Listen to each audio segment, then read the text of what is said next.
Muy buenas de nuevo, mis queridos amigos y amigas a peligro inminente de Agatha Christie. Ya estamos aquí en el final de la investigación, aunque por lo visto antes vamos a ver una pequeña obra de teatro dirigida por Poirot. A ver qué vemos, a ver qué descubrimos. Vamos allá. Capítulo 19. Poirot, director de escena. Fue una interesante reunión la de aquella noche en la escollera. En toda la tarde apenas vi a Poirot. Había ido a cenar fuera y dejó dicho que me esperaba en la escollera a las 9 de la noche y que no me entretuviese en mudarme de ropa. La comedia de mi amigo asumía poco a poco el aspecto de un sueño ridículo. Al llegar yo a la escollera me introduje en el comedor. Allí encontré reunidas todas las personas incluidas en la famosa lista de la A a la I. Faltaba la J, naturalmente, ya que este era un mirlo de la fantástica raza de los mirlos blancos. Hasta estaba presente Mrs. Croft, tendida en una especie de cochecito para inválidos. Me sonrió al momento y me hizo señas para que me acercase. Una sorpresa, ¿verdad? Me dijo sin nada triste en la voz. ¿Ha sido una idea de Monsieur Poirot? Siéntese aquí, capitán. No es una reunión muy alegre esta, pero Mr. Vyse ha insistido tanto para decidirnos a venir. ¿Mr. Vyse? Pregunté un poco sorprendido. El abogado estaba en pie, apoyado contra la chimenea. Hallábase a su lado Poirot, que le hablaba bajito, con cara muy seria. Miré de nuevo en torno mío. Sí, estaban todos. Helen, después de haberme introducido, llegué con unos minutos de retraso. Se había sentado en una silla, al lado de la puerta. En otra silla, muy atento y ocultando su turbación, estaba el marido. Su hijo se hallaba entre los dos. Los demás se habían instalado alrededor de la mesa. La Rice, vestida de negro, al lado de Lazarus. Frente a ellos, George Challenger y Mr. Croft. Mrs. Croft y yo estábamos un poco aparte. Con una inclinación de cabeza, Charles Vyse se acercó a la mesa. Poirot se colocó al lado de Jim Lazarus. Evidentemente, no quería parecer muy visible. Deseaba dejar al abogado el cuidado de desarrollar el programa. ¿Qué sorpresa les había preparado? Me parecía que tardaba 1000 años en saberlo. Levantóse el joven letrado y dijo, impasible, frío, serio, como siempre. La nuestra es una reunión muy esencial, sin etiqueta de ninguna clase. Pero las circunstancias con que se relaciona son, en cambio, bastante extraordinarias. Me refiero a las circunstancias de la muerte de mi prima, Miss Buckleys. Como es natural, habrá que proceder a la autopsia. No cabe duda de que ha muerto envenenada y que el veneno le ha sido suministrado con intención de matarla. Pero este es un punto que interesa a la justicia y en el cual no puedo entrar yo. La policía no admitirá mi intervención en este asunto. En los casos ordinarios, el testamento de un difunto se lee después del funeral, pero por deferencia a un deseo especial de Monsieur Poirot, me propongo leer de mi prima antes de la inhumación. Me propongo leerlo aquí, ahora mismo. Esta es la razón de haberles invitado a todos ustedes a venir a la escollera. Como decía, las circunstancias son extraordinarias y justifican un procedimiento también extraordinario. Hasta el documento ha llegado a mis manos de un modo absolutamente insólito. Aunque fechado en febrero último, no lo he recibido hasta esta mañana. Pero está escrito de puño y letra de mi prima. Esto no puedo tener la menor duda. Y aunque su redacción no esté conforme con los usos legales, está debidamente corroborado por testigos. Se detuvo de nuevo un momento. Todos tenían los ojos fijos en él. De un gran sobre que tenía en la mano, el abogado sacó un pliego. Era, podíamos verlo muy bien, un papel con membrete de la escollera y manuscrito. Es muy corto, advirtió Vyse, que, después de otra breve pausa, leyó con voz clara. Este es el testamento de Magdalena Buckleys. Quiero que se paguen todos los gastos mortuorios ocasionados por mi fallecimiento. y nombro albacea de mis últimas voluntades a mi primo Charles Vyse. Dejo todo cuanto poseo a Milly Croft, como grato recuerdo de los servicios que nunca podría pagar con nada. Firmado Magdalena Buckleys. Testimonios Helen Wilson, William Wilson.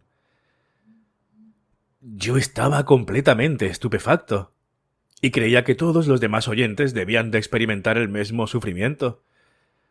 Pero un momento después, Mrs. Croft empezó a decir con voz serena: «Es verdad. Yo no hubiera hablado nunca de ello, desde luego. Pero si no hubiera sido por mí, cuando Philip Buckleys estaba en Australia... En fin, no hablemos de eso. Ha sido hasta ahora un secreto y un secreto ha de seguir siendo. Pero ella, Isa, lo sabía. Se lo había contado todo a su padre. Nosotros vinimos aquí porque queríamos ver esta escollera de que tanto hablaba Philip. Y esa querida niña, precisamente porque sabía, nunca creía hacerlo bastante por nosotros. Nos había ofrecido que fuésemos a vivir con ella, pero eso no podía yo aceptarlo. Entonces insistió para que nos alejásemos en la casita, y no nos cobraba ni un céntimo de alquiler. Nosotros, claro está, hacíamos como si pagásemos para no dar lugar a murmuraciones, pero ella nos devolvía el dinero. ¿Y ahora ha hecho esto? Si alguien me dice que no hay gratitud, yo podré decir que no es verdad. El hecho de hoy lo demuestra. Produjóse de nuevo un silencio de estupefacción. Poirot alzó los ojos hacia Vyse. ¿Se esperaba usted de semejante sorpresa? El abogado movió la cabeza. Sabía que Philip Buckleys había vivido en Australia, pero no tenía ni la más remota idea de que hubiese estado metido en un escándalo. Dirigió una mirada significativa a Mrs. Croft, la cual a su vez movió la cabeza y dijo: «No, no diré nada. No he hablado nunca de ello ni hablaré. El secreto bajará conmigo a la tumba». Vyse no insistió de ningún modo. Se había sentado y daba golpecitas en la mesa con un lápiz. Inclinándose hacia él, Hércules Poirot le preguntó: «¿No querrá usted impugnar la legitimidad del documento? Podría usted hacerlo como pariente más cercano de la testadora, y desde el momento que deja su fortuna enorme cuya posesión no preveía siquiera en la época en que redactó el testamento». Vyse hizo un mohín desdeñoso, glacial, y dijo: «El documento es perfectamente válido. No pienso ni siquiera discutir la forma en que mi prima ha querido disponer de su propia fortuna».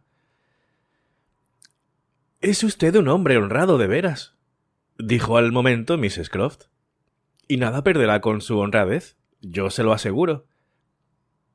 El abogado pareció un poco ofendido por la observación bien intencionada, pero no por eso menos turbadora.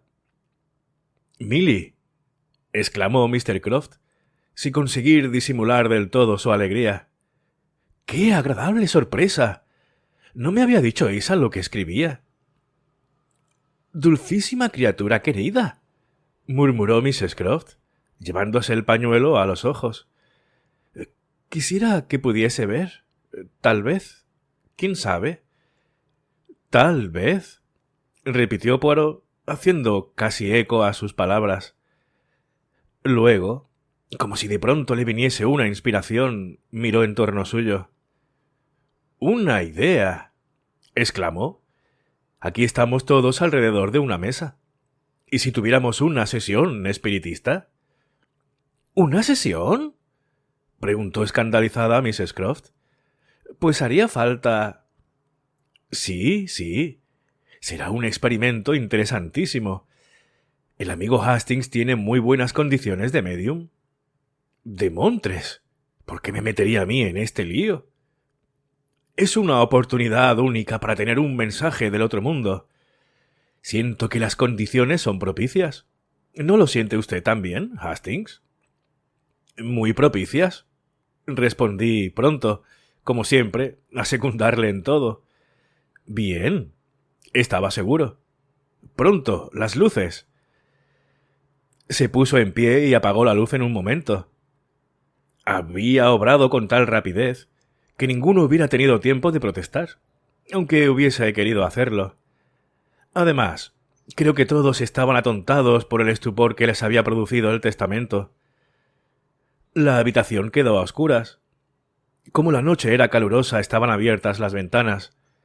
Venía del jardín una ligera claridad, por la cual, al cabo de unos minutos, empecé a distinguir los contornos de los muebles.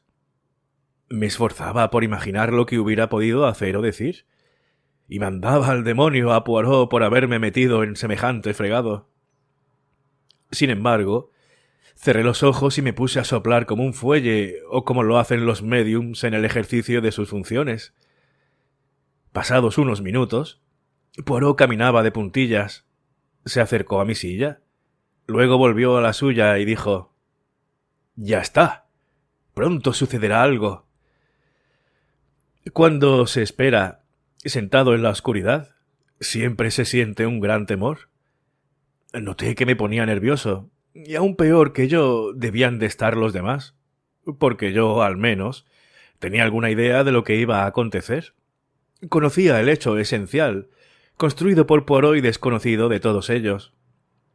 No obstante, a pesar de mi certeza, me palpitó rápidamente el corazón al ver que se abría despacito la puerta de la estancia. No se oía el menor rumor. Debían de estar recién engrasadas las puertas, y el efecto de aquel movimiento silencioso era desconcertante. Poco a poco se abrió del todo la puerta, y durante otro minuto no ocurrió nada. Entró en el aposento una corriente fría, debida probablemente a que estaba también abierta la ventana, pero que me dejó helado, como si viniera de veras de los espacios etéreos. Y luego todos vimos. En el umbral se alzaba una figurita blanca, esbelta. Isa Buckleys. Se movió lenta y silenciosamente, con el andar vaporoso y dulce de una cosa incorpórea, sobrehumana. En aquel momento me percaté de que el mundo había desconocido a una actriz admirable. Se realizaba su sueño de representar una función en la escollera, pues en aquel momento desempeñaba un papel dramático, y no podía dudarse de que la joven disfrutaba inmensamente. Mientras avanzaba con aquel paso de diosa sobre las nubes, se rompió de varios modos el silencio. Del sillón de inválido que había a mi lado partió un grito agudo. Un murmullo salió del lugar donde estaba sentado Croft. Del sitio de Challenger, una blasfemia. Y me parece que Charles Vyse echó atrás su silla. Lazarus se inclinó hacia adelante. Únicamente la Rice permaneció muda, sin pestañear. Helen, dando un grito, se puso en pie. «¡Es ella! ¡Es ella!». Entonces se encendieron de pronto las luces y vi a Poirot, en pie, que tenía en los ojos y en el rostro la expresión de púgil victorioso. Isa estaba en medio de la habitación envuelta en amplia vestimenta blanca. La primera en hablar fue Mrs. Rice. Extendió la mano hacia su amiga y, tocándola, murmuró: «¿Eres tú, Isa? ¿En carne y hueso?». Isa respondió riendo: «Yo soy, sí, muy viva. Mil gracias por todo lo que hizo usted por mi padre, Mrs. Croft. Pero aún no ha llegado el momento de disfrutar el premio de sus buenos actos». «¡Dios mío!», exclamó la Croft. «¡Dios mío! Llévame pronto, Berto, llévame. Sácame de aquí. Ha sido una broma, una simple broma y nada más». «¿Extraña broma?», replicó esa, desdeñosa.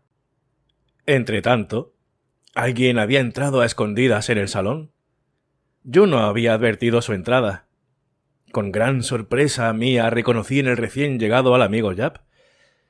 Cambió una rápida seña de inteligencia con Poirot, y luego, de pronto, se le vio un resplandor en los ojos, mientras se acercaba a la mujer, que forcejeaba en su cochecito de inválida.